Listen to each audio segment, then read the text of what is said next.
सड़क पर चलते वक्त, दौड़ते वक्त, सीढ़ी से उतरते वक्त, फुटबॉल खेलते वक्त अचानक से पैर मुड़ जाता है तो आपको एंकल स्प्रेन हो सकता है। इस वीडियो में मैं बात करने वाली हूँ एंकल स्प्रेन के बारे में और उसे हम घर बैठे बैठे कैसे ट्रीट कर सकते हैं वो भी बताने वाली हूँ। तो वीडियो को एंड तक जरूर देखिए और अगर आपने अब तक मेरा चैनल सब्सक्राइब नहीं किया है तो जरूर सब्सक्राइब कीजिए ताकि आपको ऐसे ही घर बैठे बैठे कैसे आप इलाज कर सकते हैं उसके बारे में जानकारी मिल सके। हेलो फ्रेंड्स, मैं हूं doctor Dhwani Jain and welcome back to my channel health and wealth. What is ankle sprain? पैर में मोच आना को हम इंग्लिश में एंकल स्प्रेन कहते हैं। एंकल का मतलब होता है हमारा एक जॉइंट जो फुट में होता है और अगर हमारा पैर ट्विस्ट हो जाता है तो हमारे लिगामेंट्स में स्प्रेन आ सकता है और इसीलिए एंकल स्प्रेन। जिस तरह हमारे बॉडी में मसल्स होते हैं और दूसरे टिश्यूज होते हैं उसी तरह लिगामेंट्स भी होते हैं जो हमारे जॉइंट को स्टेबिलिटी प्रोवाइड करते हैं और ये लिगामेंट्स के स्ट्रेच होने पर या टूटने पर हमें स्प्रेन हो सकता है। लिगामेंट स्प्रेन 3 ग्रेड्स के हो सकते हैं। फर्स्ट ग्रेड में क्या होता है, हमारे जो लिगामेंट होते हैं उसकी फाइबर्स ओवर स्ट्रेच हो जाते हैं। सेकेंड ग्रेड में क्या होता है, हमारा जो लिगामेंट होता है उसके कुछ फाइबर्स टूट जाते हैं, पूरी तरह से नहीं टूटता है बट कुछ फाइबर्स टूट जाते हैं। एंड थर्ड ग्रेड में क्या होता है, हमारे लिगामेंट के सभी फाइबर्स टूट जाते हैं। अब लिगामेंट स्प्रेन होने पर यानी कि पैर की मोच आने पर आपको क्या सिम्टम्स दिखाई देंगे? तो सबसे पहले तो आपको दर्द महसूस हो सकता है आपके एंकल के बाहर की तरफ, यानी कि इस एरिया में आपको दर्द हो सकता है। सेकेंडली आपको सूजन दिख सकती है, टेंडरनेस हो सकता है यानी कि प्रेस करने पर आपको दर्द हो सकता है।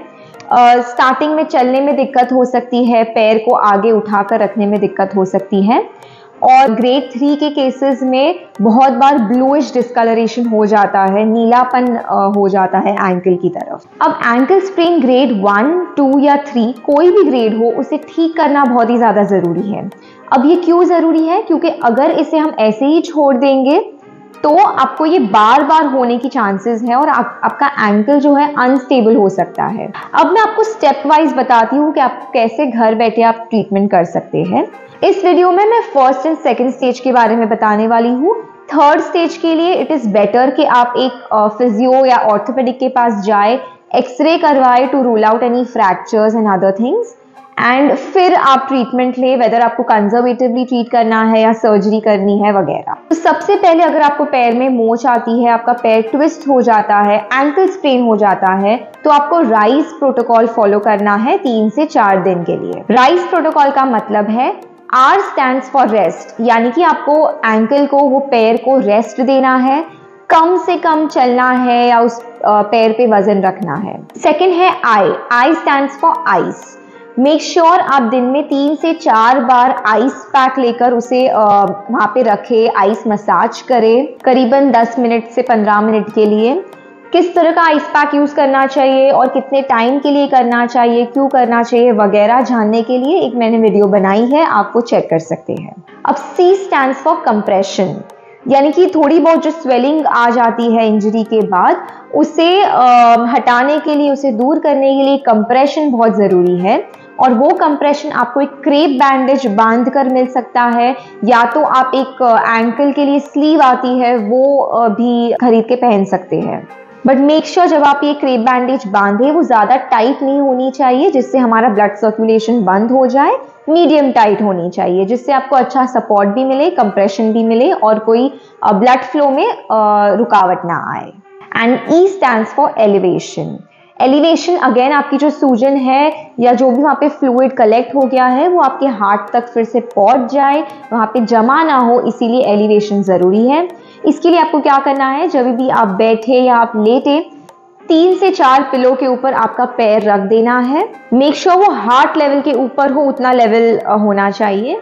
ये चीज़ें करने के साथ साथ आपको मोबिलिटी एक्सरसाइजेस शुरू करनी है डे 2 या 3 से, डिपेंड्स आपको पेन कितना है उसके ऊपर है। मोबिलिटी एक्सरसाइज में सबसे पहले तो आपको आपके जो टोज है उसको इस तरह कर्ल करना है, धीरे धीरे करना है, वो दर्द आपका बढ़ना नहीं चाहिए, इसीलिए दर्द थोड़ा कम हो जाए फिर ही आप ये सारी एक्सरसाइजेस करिए।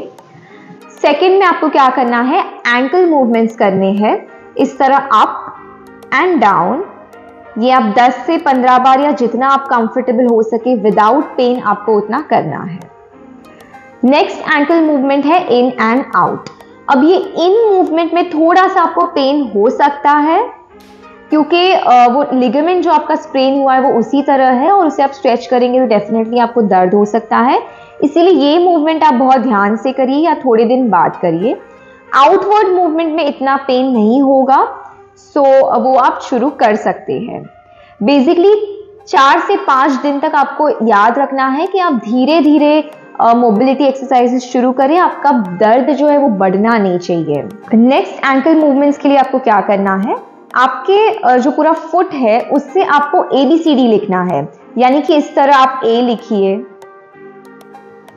फिर आप B लिखिए। इसमें क्या होता है, हमारा एंकल अलग अलग डायरेक्शन में मूव होता है जिससे मोबिलिटी बढ़ती है। अब मोबिलिटी एक्सरसाइजेस के बाद आती है स्ट्रेंथनिंग एक्सरसाइजेस। एक हफ्ते बाद या 5 दिन बाद आपका जब पेन थोड़ा कम हो जाए या ऑलमोस्ट गायब हो जाए, तब आपको एंकल स्ट्रेंथनिंग एक्सरसाइजेस शुरू करनी है। और ये इसीलिए शुरू करनी है ताकि आपकी एंकल के आजू बाजू के मसल्स और लिगामेंट स्ट्रॉन्ग हो जाए और आपको बार बार ये एंकल स्प्रेन की तकलीफ ना हो।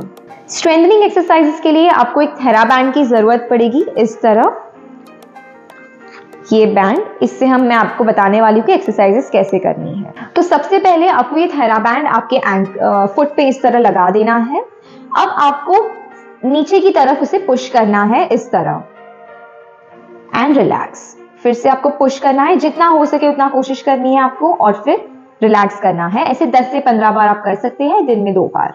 ये नीचे का मूवमेंट हो जाने के बाद आपको ऊपर के मूवमेंट के लिए करना है। तो वो आप कैसे करेंगे, इस तरह आपको बैंड लगा देना है and then repeat the exercise. ये हो जाने के बाद आपको सेम थेराबैंड से आपको इन एंड आउट मूवमेंट्स करना है। मैं बता देती हूं किस तरह।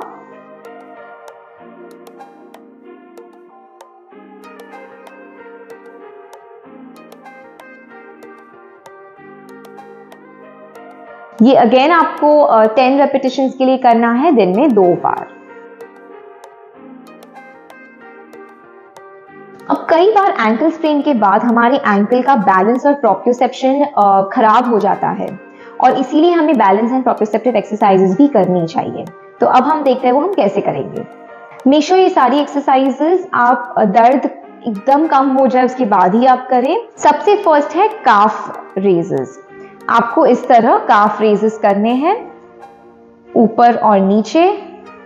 पहले अगर आपसे ना हो तो आप थोड़े रेंज में कर सकते हैं। मेक श्योर आप सपोर्ट लेके करें। और फिर अगर आप कॉन्फिडेंट फील कर रहे हैं, पेन नहीं हो रहा है, तो आप पूरा रेंज भी कर सकते हैं इस तरह। इसमें अगर आपको कंफर्टेबल लग रहा है तो आपको एक पैर आगे रखना है, यानी कि जो पैर में आपको एंकल स्प्रेन है वो आपको आगे रखना है और फिर आपको सेम चीज करनी है। और इसके बाद आपको जो पैर में एंकल स्प्रेन हुआ है वो पैर पीछे रखना है और फिर सेम चीज करनी है, यानी कि काफ रेजेस करने हैं। ये अगेन आप 10 से 15 बार कर सकते हैं। ये हो जाने के बाद आपको इस तरह सीधे खड़े रह जाना है।